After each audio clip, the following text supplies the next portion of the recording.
investigation. Right, right. Um, what were you on the flight crew? I was a bombardier. A bombardier. All right. I've got specific bombardier questions for you, so I want to make sure. Dropped a lot of bombs on Germany. They didn't like it, and they shot back. Yeah, yeah, that happens. So then you were also a prisoner of war then for a while? Yeah, I was All right, 35th mission. Got a direct flak hit. And wow. 6 of the guys were killed. 4 of us were able to parachute out. All right. At 20,000 feet.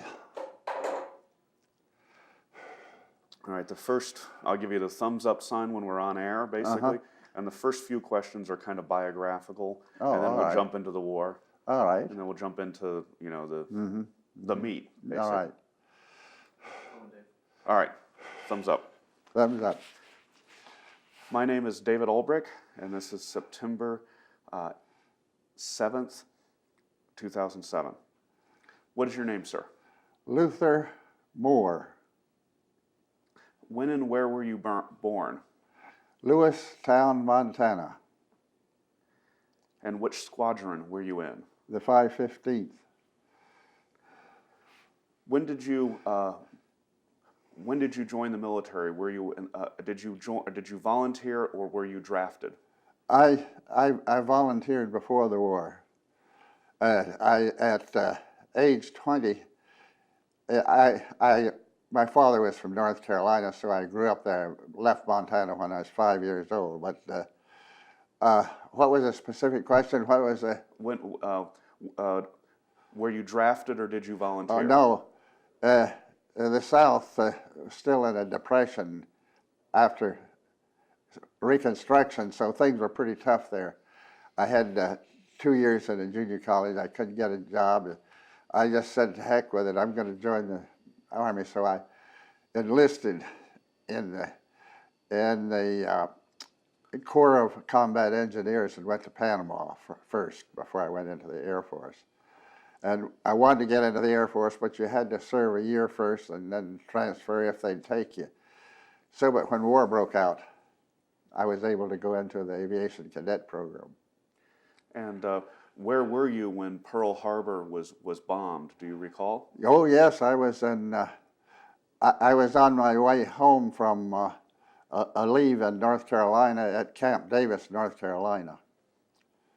I was we had the news came on and people were coming around telling us, and everybody said, "Everybody on leave, get back to your base.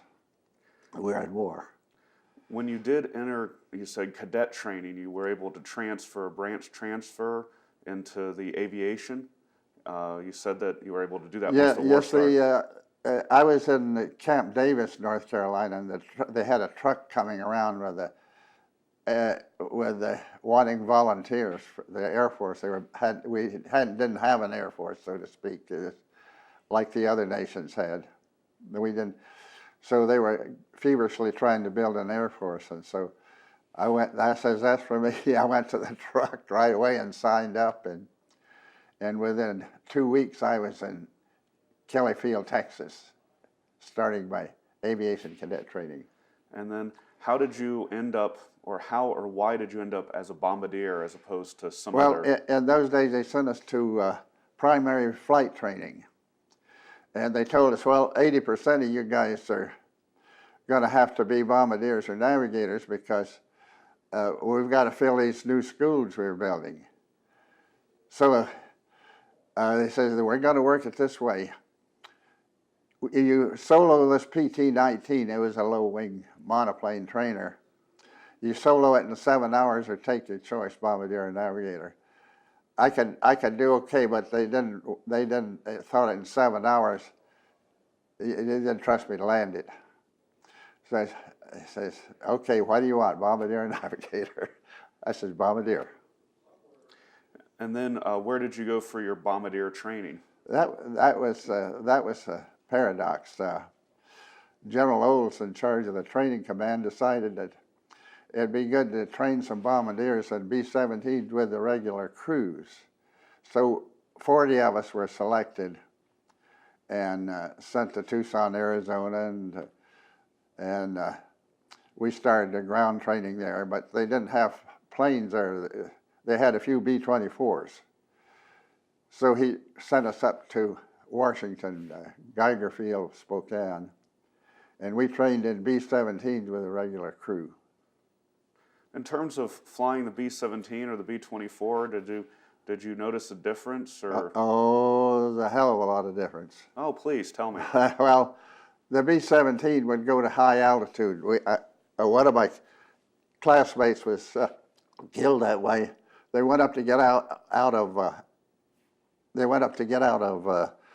of storms and clouds. They went up to I went up to about 40,000 feet. The B-24 wouldn't go that high. The B-17 had a different wing. The B-24 had the old Davis wing, flopped as it went along.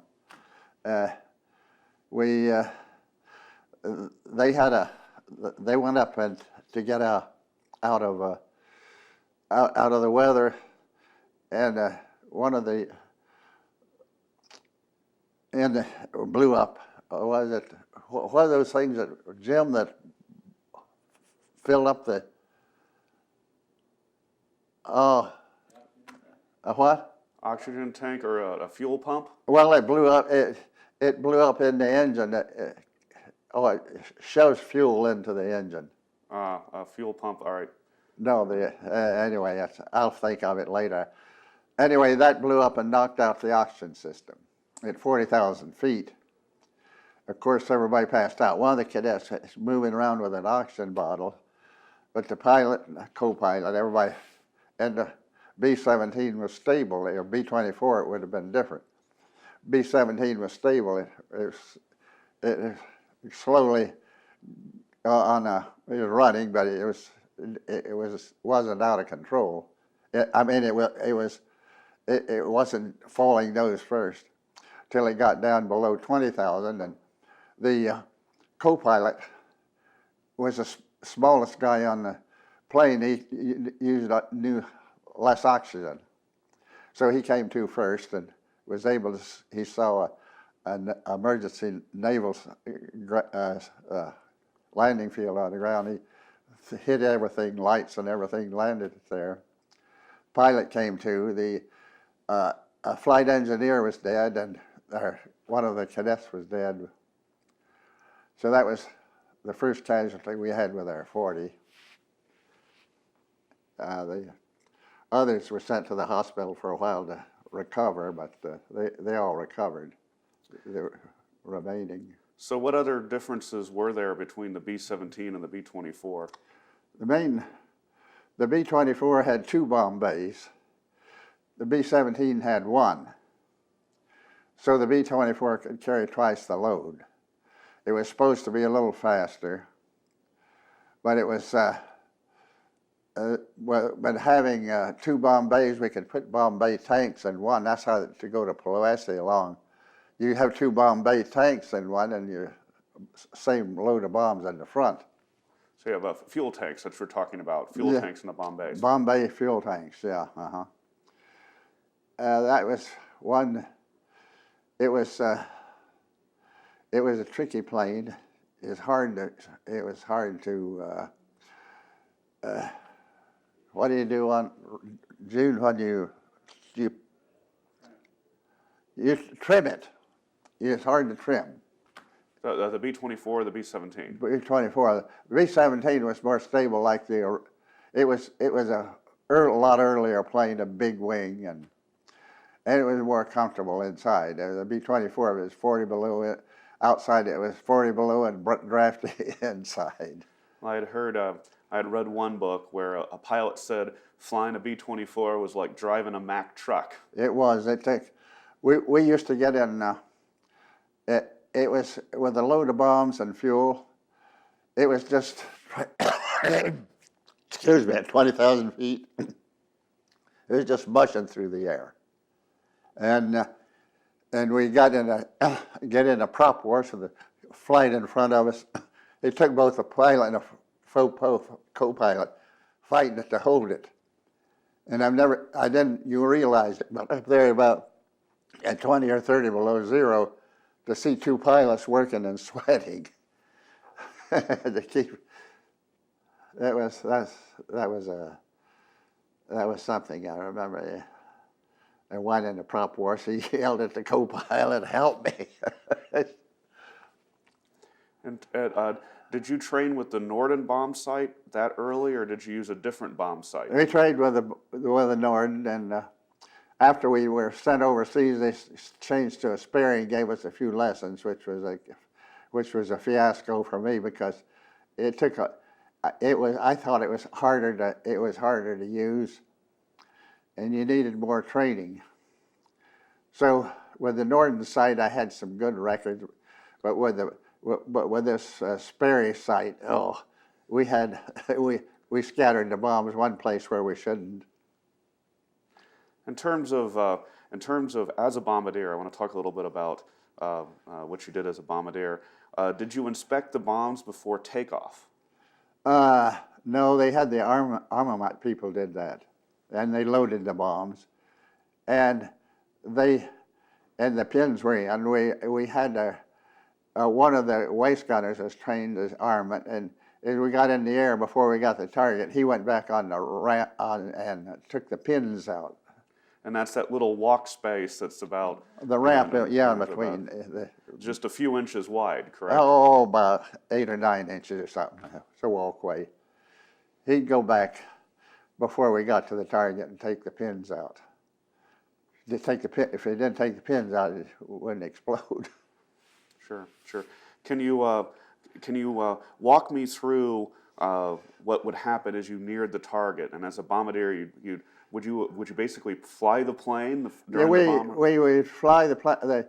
We had the automatic pilot, and as we went on what they call the IP, this is about 30 minutes. It's just points you turn. That's the IP, and you fly straight and level for the target, so the bombardier to run. Then the bombardier has the plane with his bomb sight, automatic pilot, and you fly the plane to the bombs away. That was the Germans. We dropped what they call it anyway, that aluminum foil out to scare up their radar, but they were smart. On the IP, they knew you're flying straight and level at one altitude, so they just threw a wall of flak up in front of it. It was about that 2,000-foot box of flak that you had to fly straight through, or something that effect. Something like that, yeah. And they just threw it up. That's what got us. It hit us in the left bomb bay and knocked out all the controls. Plane had no controls. So back to the. I do want to hear about that scary mission, but before we get to that, I do want to go back to what happens is what's happening as bombardier the last 2 minutes before your bomb's away. 2 minutes. Well, you're flying till you get to the IP. You're about 30 seconds on the IP. That's where the Germans, they just concentrated their flak on that. And then if you were bombardier, were you going to drop the bombs on the lead bombardier, or were you sighting on your own? Well, I was the squadron bombardier. We took turns as leading. It was a general rule that you would salvo the bombs on the lead bombardier. And then how did these bomb sights work? Did you actually aim the bombs? Well, no. It had 2 gyroscopes. It was an early computer. You set in the trail. That was what would trail behind the plane. There's a bomb, there's a drop. The type of bomb, you had a chart, type of bomb, and altitude. You set all that information into the sight. And then you controlled it with your fingers. You synchronized it with the target. It would be over. You got it so that you synchronize it so it would just stop. Everything would stop right or left. One took care of the. Well, I forget things, but anyway, one took care of speed. One computed the speed and the other the drift or whatever. So you got it, once it was in there, you just held it in there, and then the bomb sight automatically tripped the bombs. Out they went. In train. Very good, very good. So when you're up in the nose of the aircraft doing this, yes. and it must have been unnerving with the flak exploding, or basically the front of the airplane flying through Oh, you flak. can see it coming up. You can see the flak coming up, yeah. So when were your dates of service overseas? When did you do your missions approximately? November 44 to we were shot down May 44, May 30th 44. And so you were there. You were overseas, what, 5 or 6 months up until that point? Yeah, we got overseas by boat. They were losing a lot of planes, so some groups were able to fly their planes over, fly over with the crews, but the production was a little behind, so they sent us over by boat into North Africa, and then they flew us over in transport planes to our group, which when we got to the group they had about 2 or 3 old desert B-24s around, very few people. They said they'd been up to Vicenza, and they just about wiped out the group. The Vicenza was where the marshalling yards, where the Germans sent their supplies through the Brenner Pass and into Vicenza, a great big marshalling yard. So the Air Force would send they call them jugs. It was a fighter, and bomb the bridges so they couldn't move the stuff out. Then we were to go over. They had it in there. We were to go over and clobber their supplies in the marshalling yard. Yes, I've heard about the Brenner Pass. Did you ever do a mission on the attack or bomb the Brenner Pass? No, that was a railroad pass. That probably, if it was done, would have been done with the dive bombers or the fighters that were strafing. That was more of a strafing type of mission. We tried to get their rolling stock all together. And well, marshalling yard, that's where all the railroad ties come together. All the railroads come together. Where it comes, and they have all the side tracks where the stuff is all sitting on the sidings, all their supplies. So we can take out the marshalling yard that can gum up the works. That can Well, really that can keep the German army that it was holding down at Rome, right in front of Rome. That's where we had to hit. We were the first group over Monte Cassino. You know, the Brenner. The Brenner. This was another. What was it? What did the Romans call it? The road. Anyway.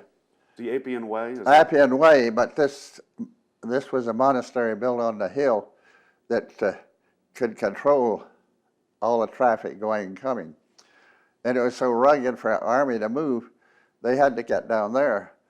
So the Germans had control of that monastery. They had the Hitlerjugend in it.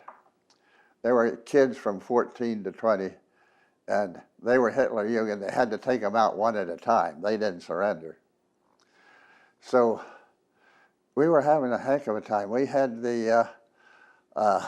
we talked to one of the at the officers' club on leave that had been in that group, and it was so rugged. The only way they could get supplies up was by mule. They used the mule to take the supplies up and to bring the dead back down. and it was nip and tuck. They were losing so many men, and the Germans considered it like the Greeks at Thermopylae. Thermopylae. They were holding it back for the army, and so we were told to go over and knock it out. Well, I was one of the first or second planes over, but anyway, we destroyed the monastery, but the Germans were still there because from Christian era they had these Catacombs.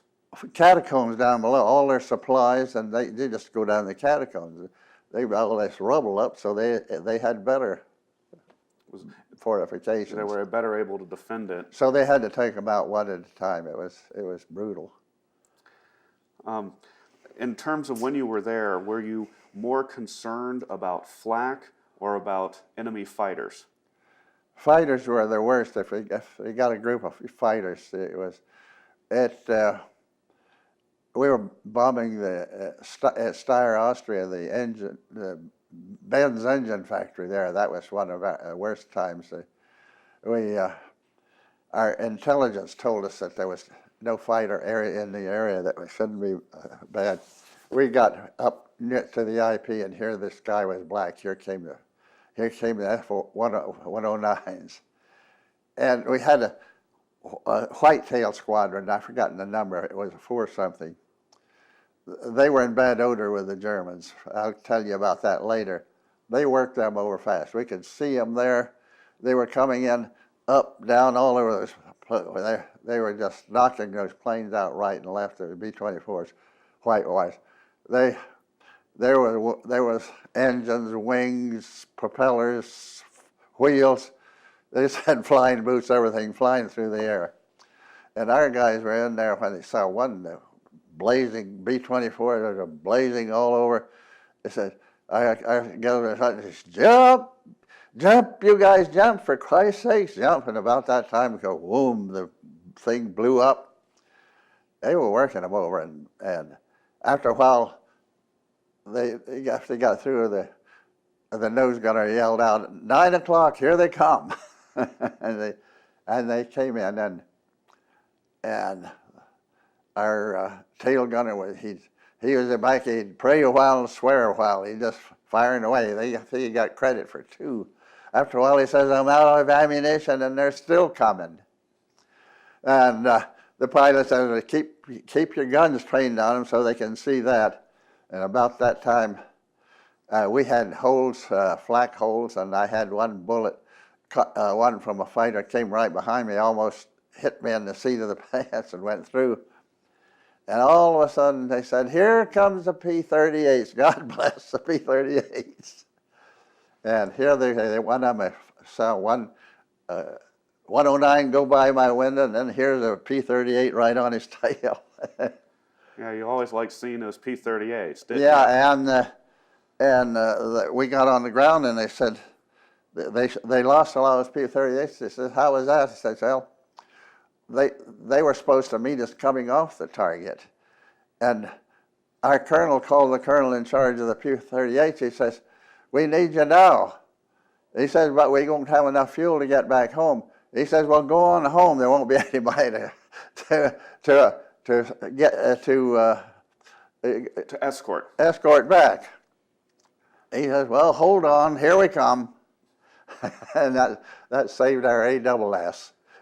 We got back on the ground, and we taxied up with our plane all rattled with holes, and to the ground crew, and the co-pilot's quite a character anyway. He says, "Hey, now, I want you to check out the co-pilot seat. My ass chewed it up."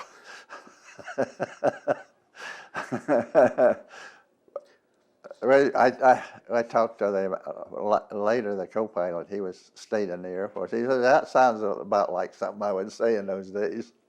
Sure. Now, was it the P-38 that would would escort you. Did you have any P-47s or P-51s? That was, I don't think we had any P-47s in Italy at that time. We had P-38s. We had some, jugs, they called them. They used those more for dive bombers. It was a P something. It was the one just before the 38. Right. Anyway, they called them jugs. Right. But no. The problem was with the P-38s.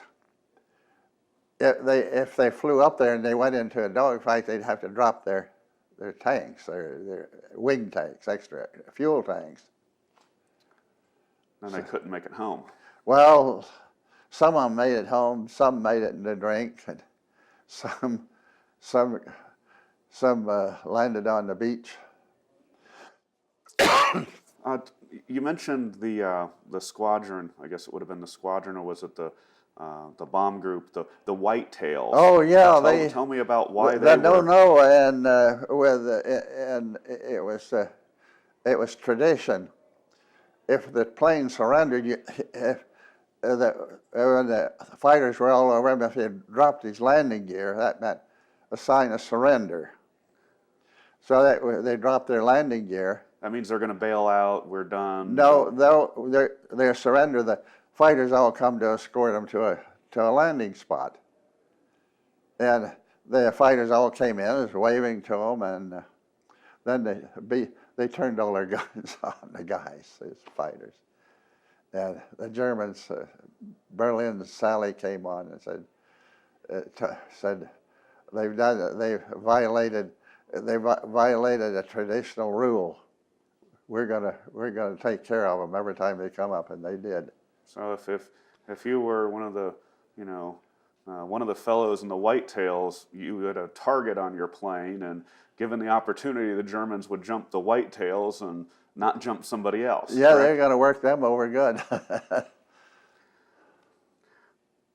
All right. You said on your 35th mission you were shot down. That must have been about your last mission.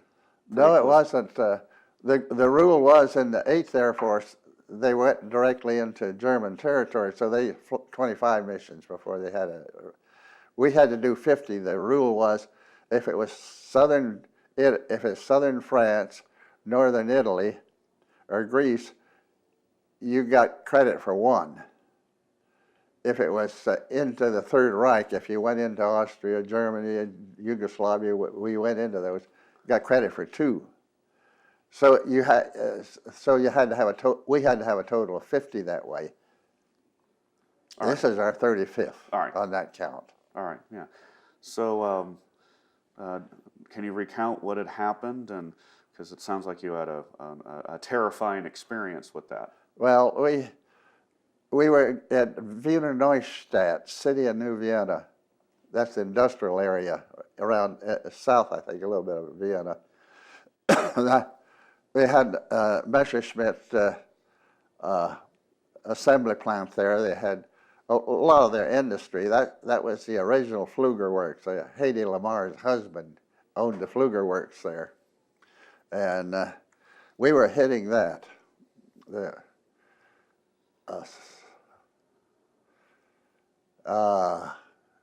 were hitting, yeah, it was the assembly plant.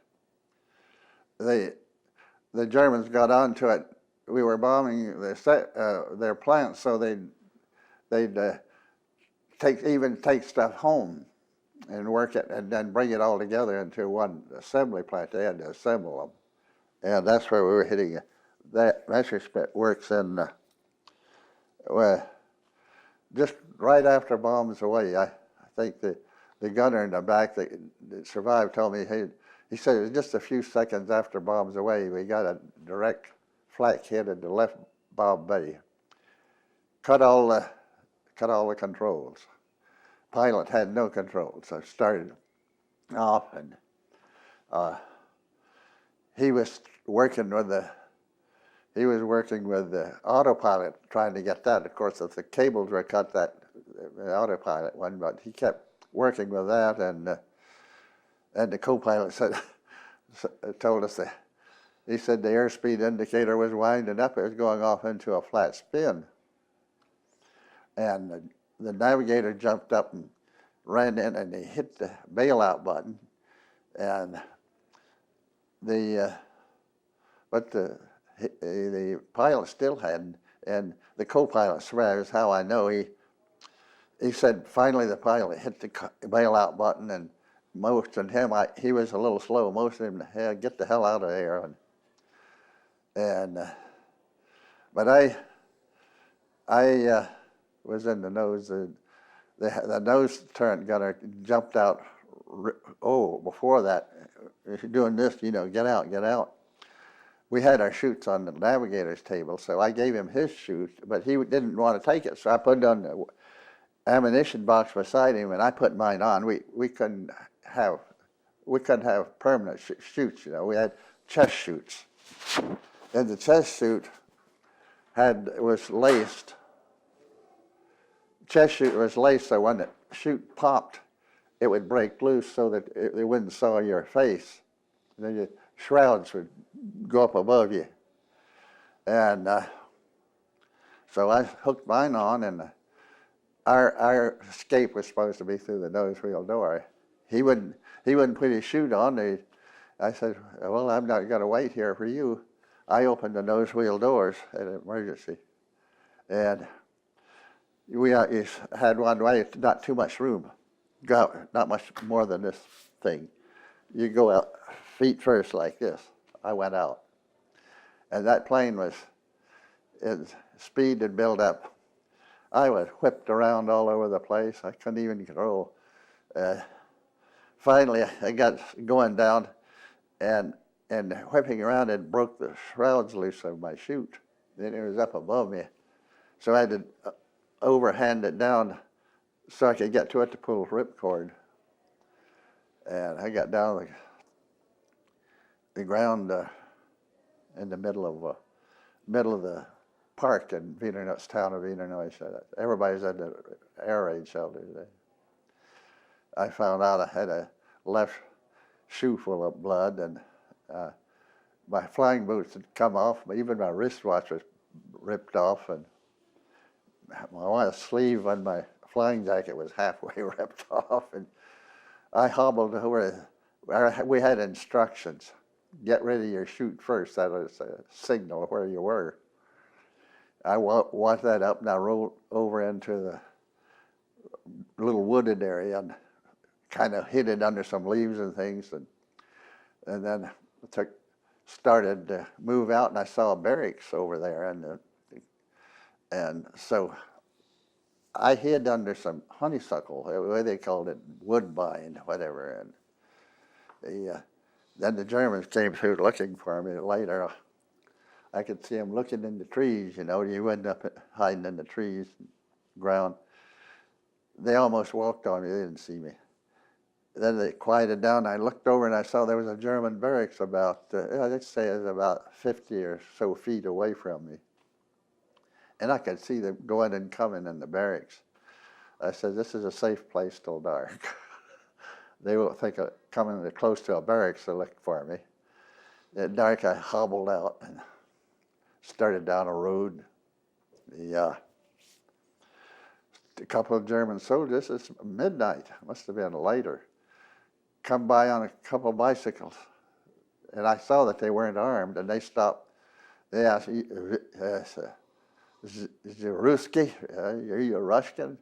I said, nein. Is you from Wien? Is you from Vienna? Nein. He said, you wait here. I saw they weren't armed, and I put my hand in my flying jacket, and the bluff worked. I was able to walk in, and there's a big rye field, and get in that rye field, and I kept going down through there's a small river. It didn't look too bad. I said, but it was kind of rushing it. It whipped me around, and I had a time getting across, and I was soaked. I had an awful leg, and I got up. I walked up to a group of pines in the woods of Vienna woods, and that's at daybreak.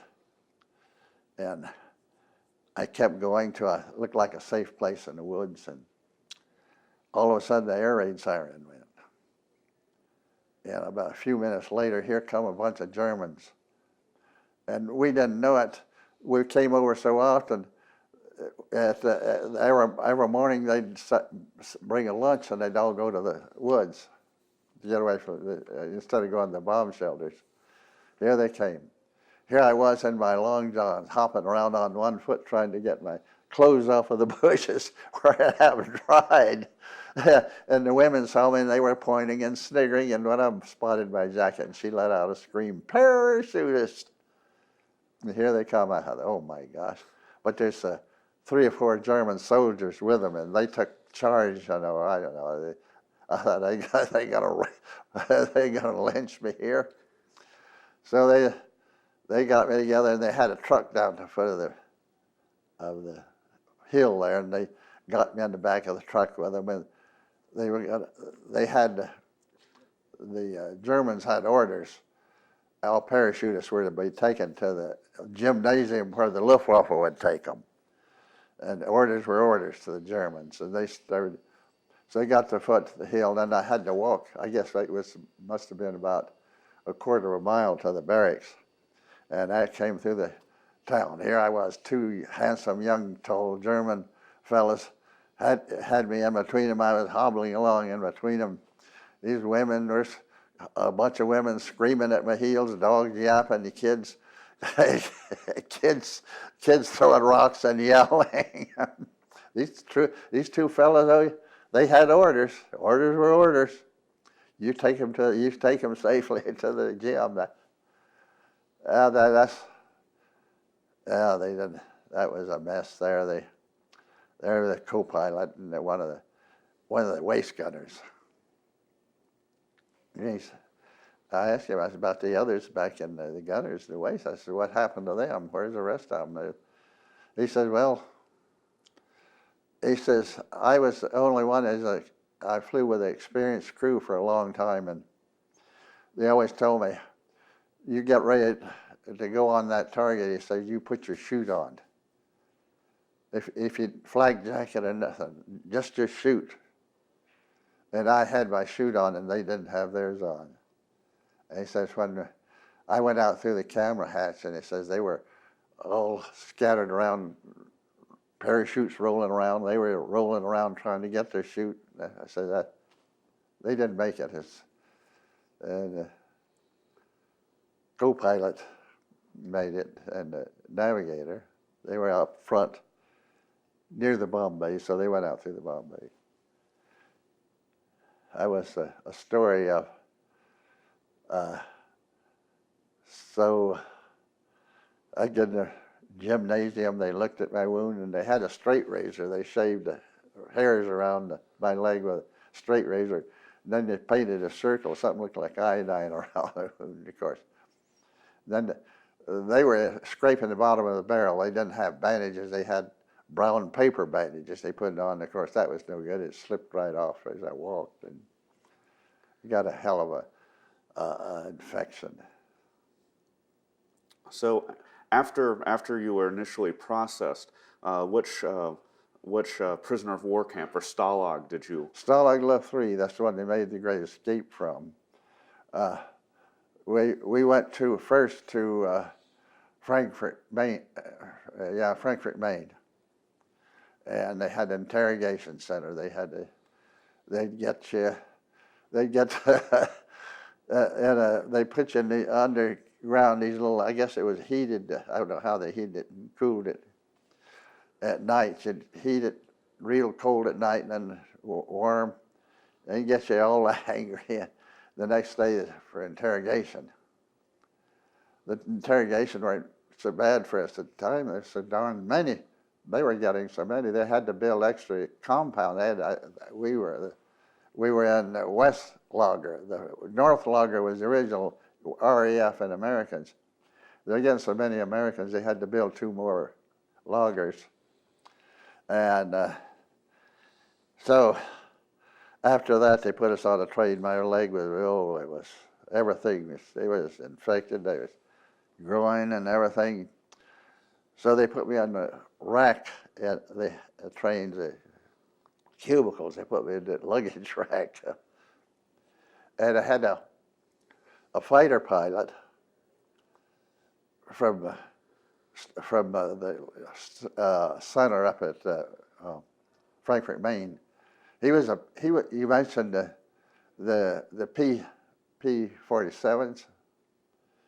Yeah, he was a P-47 pilot. He'd tangled with a Messerschmitt, and he said he didn't know where he came from above. But anyway, he was shot down, and he said the armor piercing went through where his stick.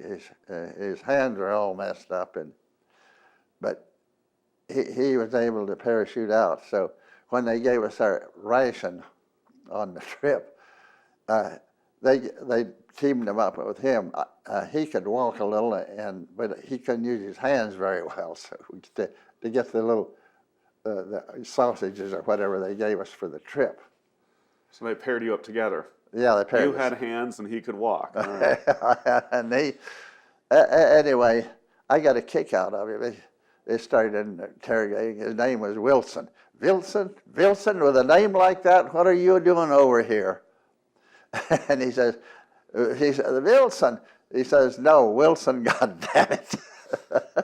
And anyway, one of the crew there had these, his gunner was, I got a laugh out of that. He said his tail gunner came in, and the Germans, they spoke very excellent English. Some of them, I know some of them around had the Oxford accent. They'd been Oxford before the war.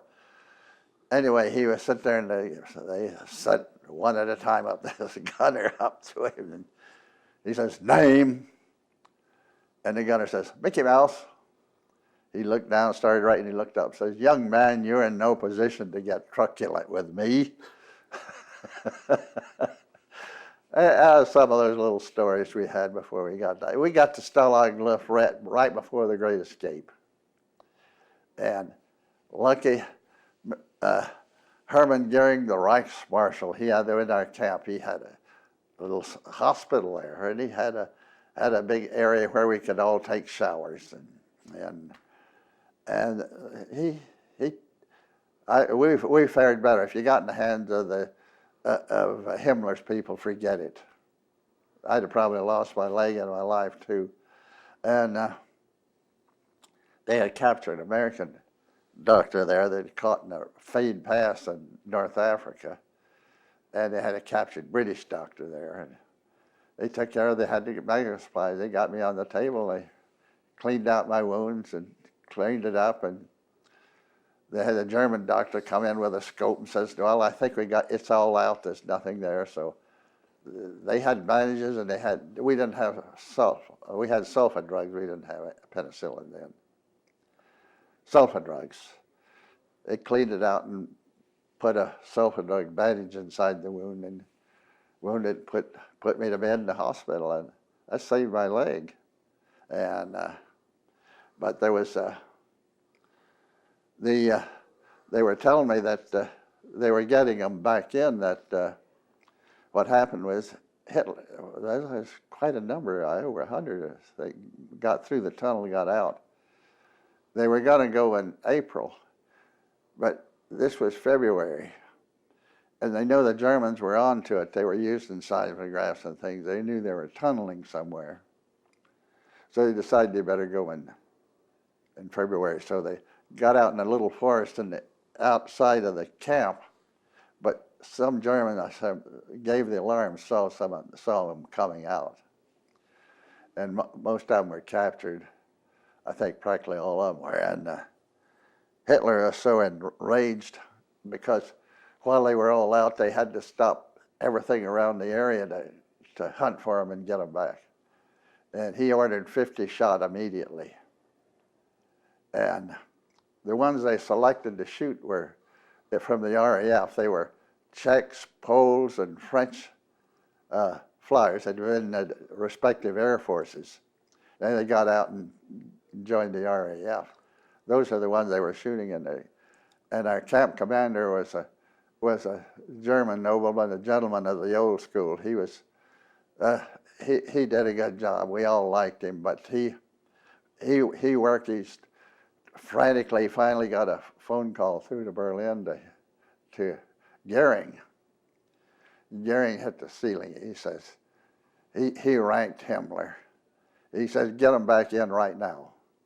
And they were getting him back in while we were in the hospital there. And one of the fellows, I got the kick out of this story about, he said the Gestapo came in with they knew that they were getting the BBC broadcast some way, but they didn't know how. They were seeing what they were doing, this little crystal set radio.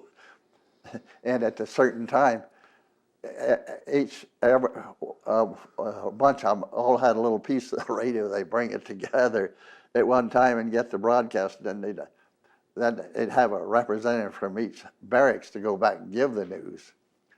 So the Gestapo was searching the barracks, and they left their flashlights on their coats and things outside while they were in. This was in April and May, and searching, and the Aussies swiped their stuff. they said they were all laughing. Says, all your fears as yet you steal from us. They never did find their stuff. What did you do? All right. Once you got out of the hospital or the infirmary, how long were you in the camp, and what did you do to keep your sanity? And well, I think again, thanks to the Reichsmarshal Hermann Goering, he gave us he saw that we had a non-working German's ration. We'd get every week so many kilos of each person of ground horse meat. We got kohlrabi, a lot of potatoes, and their bread was the main staple. Say, well, you're lucky. This is German army bread. It was dark bread. It was heavy, and was it gassy? and we called it goon bread. I guess the Aussies must have named them. The whole camp. We didn't refer to the Germans. They were the goons. Goon bread, and they had Russian workers that came in that took the garbage in and out, and we got to talk to the Russians. A lot of them spoke English. They were officers, good, but they would. We had an indoor latrine, privies. We could only use it at night after they locked us up. But outdoors, we used this outdoor pitch, the big communal thing, and the Russian with a team of horses would come in with a tank wagon with a tank thing on it to pump them out. And we named it the honey wagon, and the Germans picked that up too. They always referred to it the way they picked it up. And there was a lot of flatulence blasted from that bread. And if a guard was going by and he'd blast one, he'd goon bread. And we got a Pell. That was an assembly. They'd get each barracks out, and they'd line us up 9. I think there was 9 rows. There's close to 100 men in each barracks. And by height, it was 6 heights. This way they could go by and count them, rows. And one day they were counting us. One afternoon, they got us out. And the little guys were in front. I was about the middle, along the middle, and this little guy in front of me. And he'd been a co-pilot, and he had his fire, and he had to circle us where his oxygen mask was. And it burned his eyebrows and his eyelashes and scarred. And he looked like he made his face look like a clown. And they found a pair of RAF pants for him. It must have been for a giant. And they cut the bottoms off. And here he was with they had the suspenders and those pantsies in front, and a young German lieutenant came by counting it. Ein, Schwein, he got them dry, and he pretended he'd hit him on the head, and he did a half-deep knee bend. He let go of the loudest explosion of flatulence I've ever heard. It cracked our guys up. The when were you liberated? We were liberated. Well, that's a story. We were liberated in West Germany, but the Russians were coming in. It was in January 1945. We could hear the guns, and the artillery from at night with a heavy cloud. You could really hear it. So they decided to evacuate the camp. So it was about the middle of January, 30 below zero. We had these little briquette stoves inside us, but it was so cold on the windows, the ice froze over. It was about 30 below, and it was snowing, a little blizzard. They started to walk us out of there. They started walking us west. And it was about a day and a half, 2 nights or something like that, to the Czech border. And Churchill had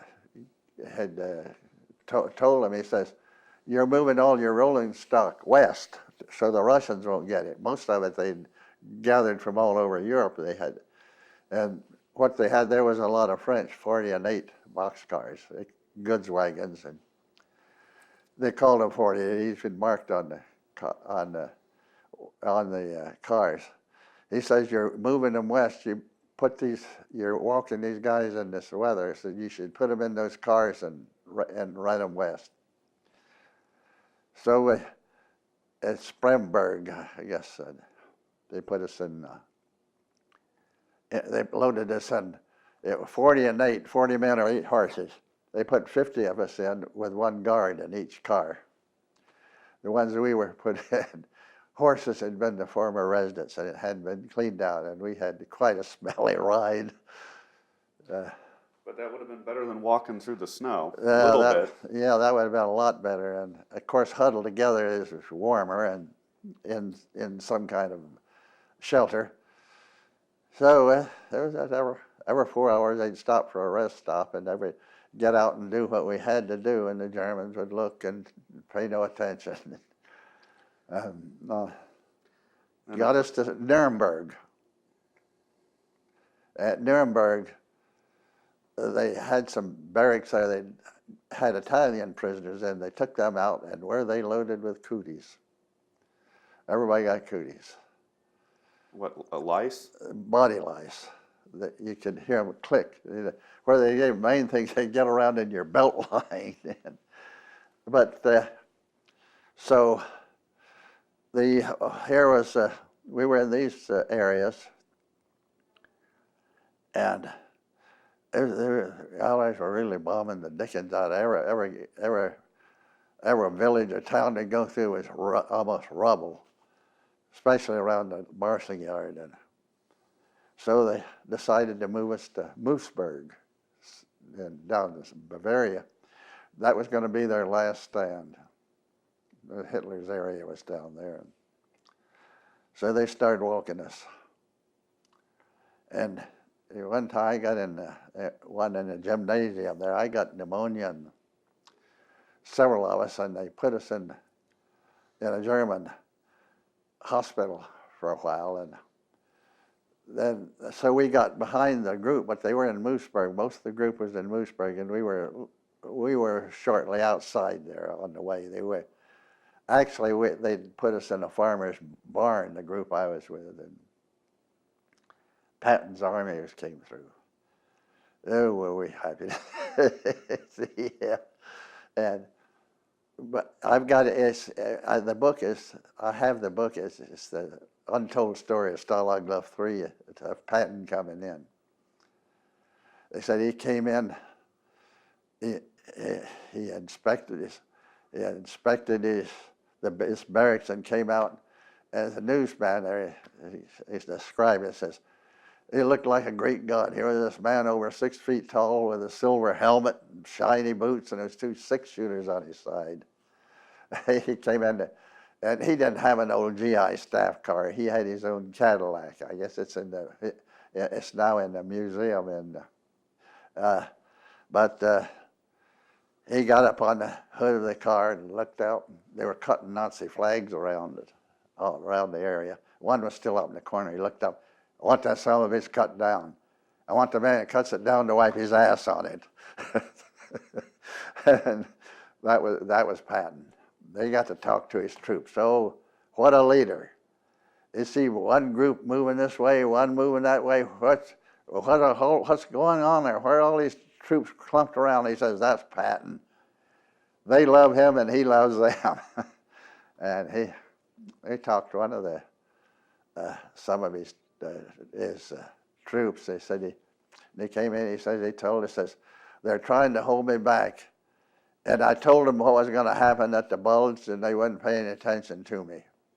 Now, he says, we're going to have to go up there and stabilize it for them. I'll get you all the ammunition I can. They're trying to hold me back.